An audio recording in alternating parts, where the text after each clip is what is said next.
নমস্কার, নতুন বাংলা থেকে বলছি সন্ময় বন্দ্যোপাধ্যায়। রোগের নাম রামাতঙ্ক, জলাতঙ্ক নয়। রোগের নাম রামাতঙ্ক। রামের আতঙ্ক একটি নির্দিষ্ট রাজনৈতিক দল এবং তার নেতা নেত্রীদের কীভাবে গ্রাস করছে তার একটা ছোট্ট ভিডিও আপনাদের এই মুহূর্তে দেখাবো। শতাব্দী রায় অ্যাজ ইউজুয়াল ভুলভাল বকা, ভাট বকার জন্য তিনি বিখ্যাত বা কুখ্যাত, যাই হোক না কেন। সাংসদ হিসেবে তার পারফরমেন্স 100-তে 3-4ও দেন না তার সংসদীয় এলাকার লোকজন। কিন্তু এখন মুখে বুলি ফুটেছে, অনেক কথাবার্তা বলছেন, নানান সময় সংবাদ মাধ্যম দেখলে অনেক জ্ঞান দিচ্ছেন, অনেক কথা বলছেন, অনেক কিছু বলছেন। আমরা শুনছি মনোযোগ সহকারে, হাসছি, এবং বীরভূমের মানুষও হাসছে যে কাকে নির্বাচিত করেছে। 3টে টার্মে নির্বাচিত একজন সাংসদ কীভাবে চূড়ান্তভাবে অপদার্থ একজন সাংসদ হতে পারে, বীরভূমের মানুষ বলা কওয়া করেন। তাও আপনারা প্রশ্ন করবেন ভোটটা জেতেন কী করে? ভোটটা জেতেন ওই অনুব্রত মণ্ডল ফ্যাক্টর এবং অন্যান্য 200 টাকা 300 টাকা 500 টাকার ফ্যাক্টরে। এবং আমাকে দেখতে গেলে টাকা চাই, টাকা দিতে হচ্ছে না সেটা আপনাদের। আমি অন্য কোনো জায়গায় গেলে তো টাকা নিই, কিন্তু আমি যে আপনাদের সামনে এসেছি আপনাদের তো টাকা দিতে হচ্ছে না, ফ্রিতে দেখতে পাচ্ছেন, তার জন্য ভোট দেবেন তো। এমন সব মজার মজার কাহিনী বাজারে চলতো। কিন্তু আজকের যে কাহিনীটা সেটা মারাত্মক শুনতো। সেটা হচ্ছে রাম নাকি বিপিএল, মানে রাম কি বিপিএল, যে তাকে ঘর দিচ্ছেন বলে এবং সেইটাকে ক্যাশ করে মোদি ইলেকশনে যাচ্ছেন। কতটা নোংরা মানসিকতা না হলে একটা ধর্মের ভাবাবেগকে নিয়ে কোনো একজন রাজনৈতিক নেত্রী এই সাবস্ট্যান্ডার্ড লেভেলে খেলতে পারে? অবশ্য বলবো কাকে, দলটাই তো সাবস্ট্যান্ডার্ড, একদম নিচের লেভেলে বিচরণ করা মানুষকে নিয়ে ঠিক করছে, চোর আর সাবস্ট্যান্ডার্ড লোকজনকে নিয়ে। ফলে তারা তাদের মতো করে বলছেন। কিন্তু শতাব্দী রায় তো অভিনেত্রী, মানুষের সেন্টিমেন্ট বোঝেন, কোন কথায় মানুষ হাসে, কোন কথায় মানুষ কাঁদে, কোন কথায় মানুষ যন্ত্রণা পায়। তার তো একটু অনুভূতি থাকা উচিত ছিল। রামের সঙ্গে যে আবেগ জড়িত, যে বিশ্বাস জড়িত, যে ভালোবাসা জড়িত, যে শ্রদ্ধা জড়িত, যে মানুষের সেন্টিমেন্ট জড়িত, সেই সেন্টিমেন্টকেও আঘাত করার এইভাবে দরকার ছিল। কি বলেছেন শতাব্দী রায় আসুন শুনি।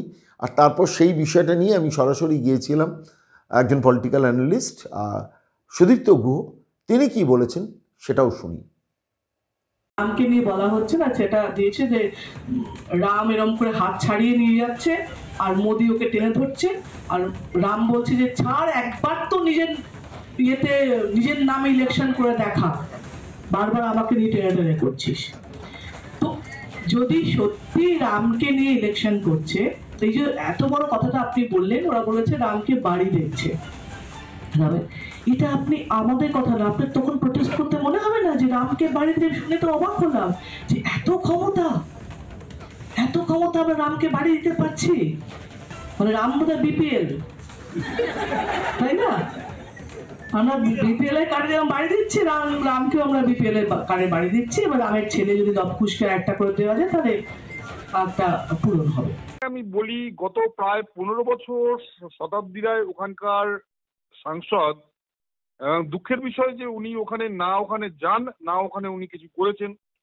ওখানে কমপ্লিটলি ওখানে এই অনুব্রত এবং ওই আরেকটি শেখ আছে, এদের অত্যাচারে মানুষের অবস্থা খুব খারাপ। এরা বিভিন্ন মানুষের বাড়ি দখল করা, জমি দখল করা থেকে শুরু করে বিভিন্ন অত্যাচার করেছে, এবং এই অত্যাচারে দেখলাম মানে সর্বোচ্চ পর্যায়ে গেছে যখন নাকি গত 2 বছর আগে বক্তইতে সংখ্যালঘু পরিবারের বেশ কিছু সংখ্যালঘু পরিবারের মানুষকে এরা জীবন্ত পুড়িয়ে মেরেছে। এবং আজকে সংখ্যালঘুরা এদের চিনে গেছে, সংখ্যালঘুরা এবারে এদের ভোট দেবে না। এবং আপনারা এর কিছু প্রমাণ পেয়েছেন গত পঞ্চায়েত ভোটেই।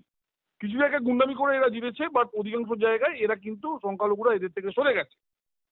এই যে অবস্থায় এই সংখ্যালঘুদের অ্যাপিজমেন্টের জন্য এই ভগবান রামচন্দ্রকে এরা অপমান করা শুরু করেছে, এবং বিভিন্ন লিডার এরা বিভিন্ন জায়গায় ভগবান রামচন্দ্রকে অপমান করা শুরু করেছে। এবং সেখান থেকে এই ধরনের মানে খুব নিম্নরুচির ছ্যাবলামি যাকে বলে, সেই ধরনের কাজ একজন সাংসদ, 15 বছরের একজন ব্যর্থ সাংসদ, যিনি মানে 15 বছর সাংসদ থাকার পরেও ওই বীরভূম, যেখানে নাকি মানে ভারতবর্ষের অন্যতম দরিদ্র জেলা হিসাবে পড়ে আছে, যার কোনো ডেভেলপমেন্টই হয়নি, তিনি মানে এইভাবে মানে মানুষের সামনে এসে নিজেকে আরো বেশি এক্সপোজ করছেন। এটা অত্যন্ত মানে দুর্ভাগ্যজনক। দ্বিতীয়ত আমি বলি, রাম মন্দির যে তৈরি হচ্ছে, সেই রাম মন্দির সরকার 1 পয়সা দিচ্ছে না, সাধারণ মানুষের পয়সায় রাম জন্মভূমি ট্রাস্ট তারা ওই মন্দির তৈরি করছে। সেখানে তাহলে পশ্চিমবঙ্গে দীঘায় আপনি কিসের জন্য ওখানে একটা জগন্নাথ মন্দির তৈরি করছেন 700 থেকে 750 কোটি টাকা দিয়ে? এখানেই শেষ না, ওখানে যে মন্দির তৈরি হয়েছে তাতে ওনাদের যে গতবারের ভোট ব্যাংক ছিল, সেই ভোট ব্যাংকের যে মালিক তহা সিদ্দিকী, সে সেটিং দিয়েছে যে আমাদের থেকে ভোট পেয়ে আপনারা কি করে জগন্নাথ মন্দির তৈরি করতে পারেন। তাহলে ভাবুন, একবার আমরা তাড়া খেয়ে বাংলাদেশ থেকে এদেশে এসছি, এই দেশে একটা মন্দির তৈরি হবে, সরকারি পয়সায় সেই মন্দির তৈরি করে দিচ্ছে। আমরা পয়সা দিতাম মন্দির তৈরি করতে, আমরা সাধারণ মানুষ দিতাম যদি মন্দির তৈরি করা দরকার থাকতো। সরকারি ট্যাক্সের পয়সায়, যেখানে হাসপাতালে ওষুধ পাওয়া যায় না, যেখানে আপনার স্কুলে টিচার নেই, সেইখানে সরকারি পয়সায় উনি মন্দির তৈরি করছেন হিন্দু ভোট পাওয়ার জন্য। তো সেখানে গতবার যারা ওকে ভোট দিয়েছিল, যারা সেই মুসলিম ভোটের যে কান্ডারি তহা সিদ্দিকী, সে ওপেনলি আপনি ইউটিউবে পেয়ে যাবেন, সে ওখানে সেটিং দিচ্ছে যে কি করে আমাদের ভোট পেয়ে আপনারা দীঘায় মন্দির তৈরি করেন।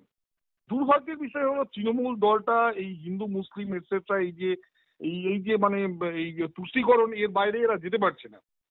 এখন এরা এক কথা বলছে, আবার আরেক জায়গায় যাবে, সেখানে গিয়ে বলবে যে আমরা 700 তীর্থস্থানে আমরা টাকা দিয়েছি, সেখানে আমাদের জন্য ভোট দাও। ওখানে বাংলা, ওখানে অবাংলা, এখানে এই যে এই বিভাজনের রাজনীতি এদের মানে একমাত্র রাস্তা, কারণ এরা কোনো ডেভেলপমেন্ট করতে পারেনি। আপনি শতাব্দী রায়ের ওই সংসদ এলাকায় যান, গেলে আপনি বুঝতে পারবেন যে শতাব্দী রায় কি করেছে, কিছুই করেননি। সেই জন্য এখন এই ব্যর্থ, যদি আবার ভোট পাওয়া যায় আর কি, মানে এছাড়া আর কিছুই না, এটুকুই বলতে পারি। হ্যাঁ, সুদীপ্ত দা, অনেক ধন্যবাদ আপনার মতামত দেওয়ার জন্য। আমরা বহু মানুষের মতামত এটা নিয়ে নেব।